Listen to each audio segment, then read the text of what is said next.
జగన్మోహన్ రెడ్డి ఏమో కనీసం అసెంబ్లీ సమావేశాలకు రాకుండా ఎక్కడ అనర్హత వేటు పడుతుందో అని చెప్పి సభకొచ్చి సభలో 11 నిమిషాల పాటు చేతులు కట్టుకుని నిలబడి సరిగ్గా అంటే వచ్చిన సీటుకు 1 నిమిషం చొప్పున 11 నిమిషాల తర్వాత వాళ్ళు వెళ్ళిపోతారు. నిజంగా హెరిటేజ్ మీద మా దగ్గర ఆధారాలు ఉన్నాయి, మేము మాట్లాడాలంటే జగన్మోహన్ రెడ్డికి 2 బెస్ట్ ప్లేసులు ఉన్నాయి. ఆ 2 బెస్ట్ ప్లేసులు నేను చెప్తా. ఒకటి, ఆల్రెడీ కోర్టులో పరువు నష్టం దావా వేశారు. నువ్వేదైనా మాట్లాడాలనుకుంటే హెరిటేజ్కి సంబంధించి నీ దగ్గర ఉన్న ఆధారాలు ఒకటి కోర్టులో మాట్లాడాలి. లేదు నేను ప్రజా కోర్టులో మాట్లాడతానంటావా, అసెంబ్లీ రెడీగా ఉంది. నీ అదృష్టం ఏంటంటే సరిగ్గా అసెంబ్లీ సమావేశాలు జరుగుతున్నాయి. జగన్మోహన్ రెడ్డి అసెంబ్లీ సమావేశాలకి రావచ్చు, హెరిటేజ్ మీద నేను మాట్లాడతానని చెప్తే వాళ్ళు మైక్ ఇస్తారు, జగన్మోహన్ రెడ్డి మాట్లాడవచ్చు. అటు కోర్టులోనూ మాట్లాడడు, ఇటు అసెంబ్లీలోనూ మాట్లాడు. మరి ఎక్కడ మాట్లాడతాడో తెలుసా?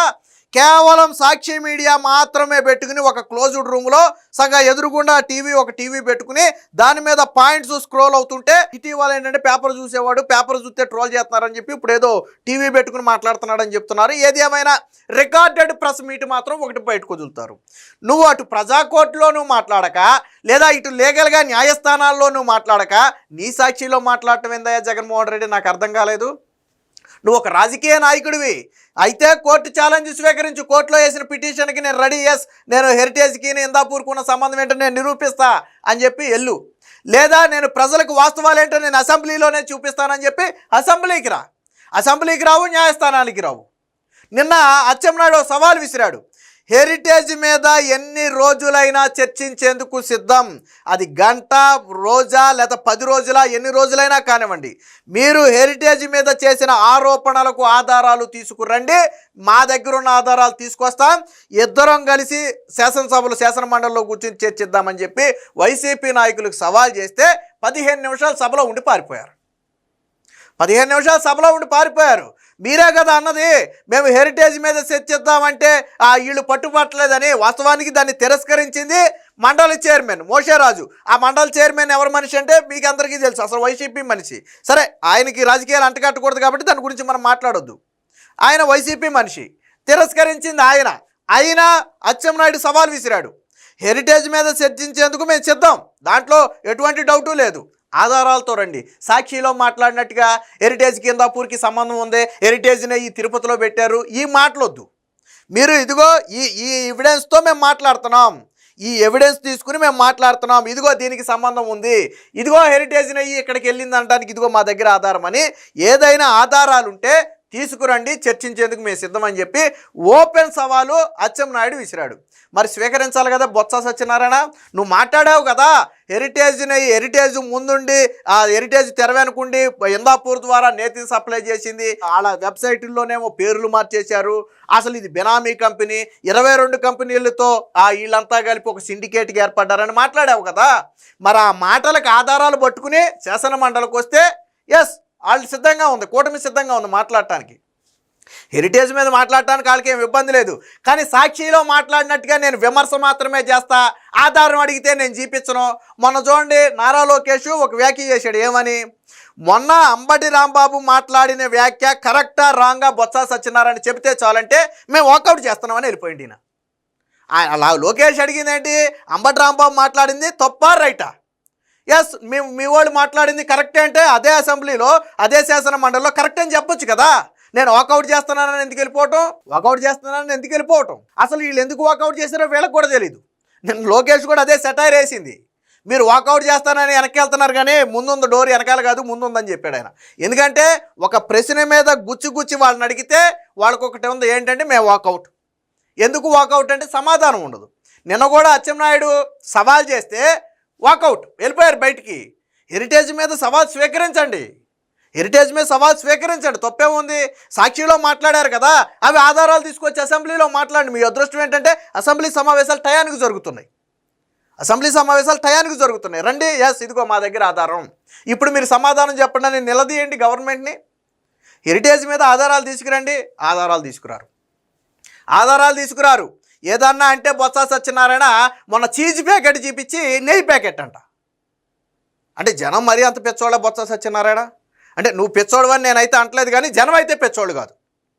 ఎందుకంటే నువ్వు పెద్దగా అంటే రాజకీయాల్లో సీనియర్ నేతవు కాబట్టి నిన్న ఆ వ్యాఖ్య నేను అన్నావు, కానీ జనం అయితే పెచ్చోళ్ళు కాదు.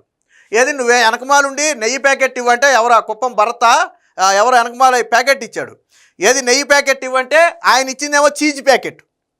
చీజ్ ప్యాకెట్ చూపించి ఇదిగో హెరిటేజ్, ఇదిగో ఇందాపూర్. ఏముంది ఇందాపూర్? మ్యానుఫ్యాక్చర్డ్ బై ఇందాపూర్ అని ఉంటుంది. ఆల్రెడీ దీని మీద ఒక వీడియో చేశా. పతాంజలికి కొన్ని ప్రోడక్ట్స్ ఇస్తుంది, అలాగే హెరిటేజ్కి కొన్ని ప్రోడక్ట్స్ ఇస్తుంది, టాటాకి కొన్ని ప్రోడక్ట్స్ ఇస్తుంది, జగన్మోహన్ రెడ్డి తీసుకొచ్చినటువంటి అమూల్కి కొన్ని ప్రోడక్ట్స్ ఇస్తుంది. వీటన్నిటికీ ప్రొడక్ట్స్ ఇస్తుంది. మ్యానుఫ్యాక్చరింగ్ హబ్ అది మ్యానుఫ్యాక్చరింగ్ హబ్బు. నేను కూడా ఒక కంపెనీ పెట్టాననుకో, సుధాకర్ ప్రోడక్ట్స్ అని నేను తెచ్చుకోవచ్చు. పాలకు సంబంధించి నేను ఏదైనా ఒక కంపెనీ పెడితే అక్కడ నుంచి పన్నీర్ కానీ, పాల పౌడర్ కానీ, లేదా చీజ్ కానీ కొనుక్కోవచ్చు. నేను తప్పులేదు. అలా దాని నుంచి కొనుక్కున్నారు అంతే, దానికి ఇవ్వలా.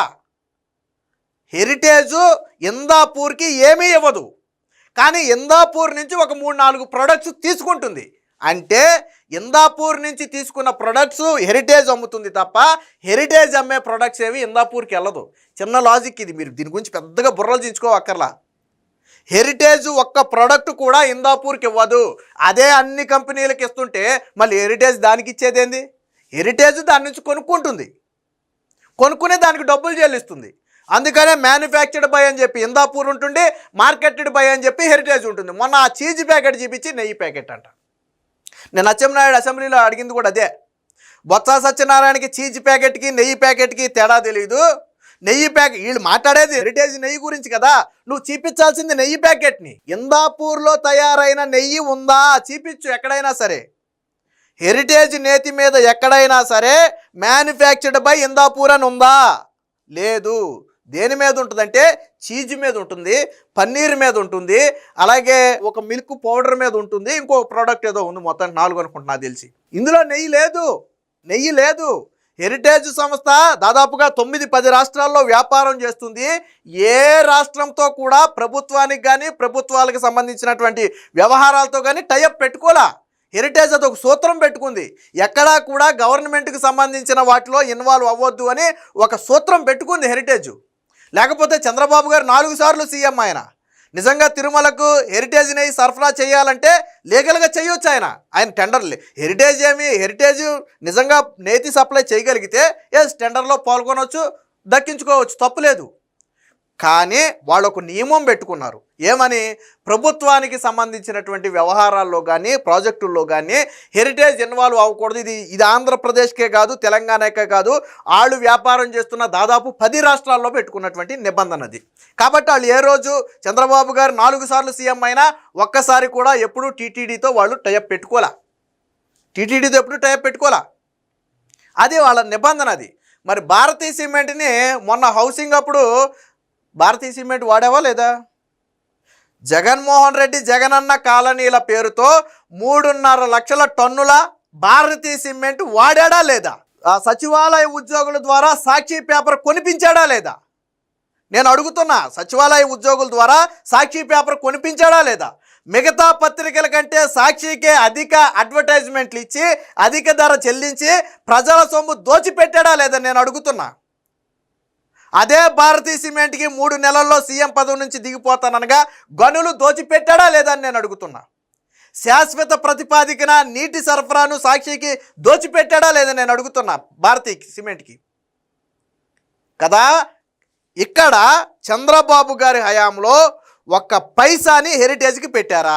ఎక్కడైనా సరే నువ్వు భారతీయ సిమెంట్స్కి గనులు రాసుకున్నావు, భారతీయ సిమెంట్స్కి వాటర్ ఇచ్చేసుకున్నావు, భారతీయ సిమెంట్నేమో జగనన్న కాలనీలు కొనుగోలు చేసావు, సాక్షి పేపర్లోనేమో అడ్వర్టైజ్మెంట్ రూపంలో ఇచ్చుకున్నావు, సచివాలయ ఉద్యోగుల ద్వారానేమో సాక్షి పేపర్ కొనిపించావు.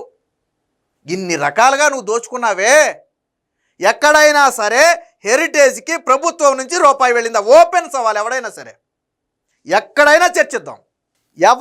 ఎవరి కంపెనీకి దోచిపెట్టారు? ఇదే అంశం మీద చర్చకు సిద్ధమా? వైసీపీకి ఓపెన్ సవాల్.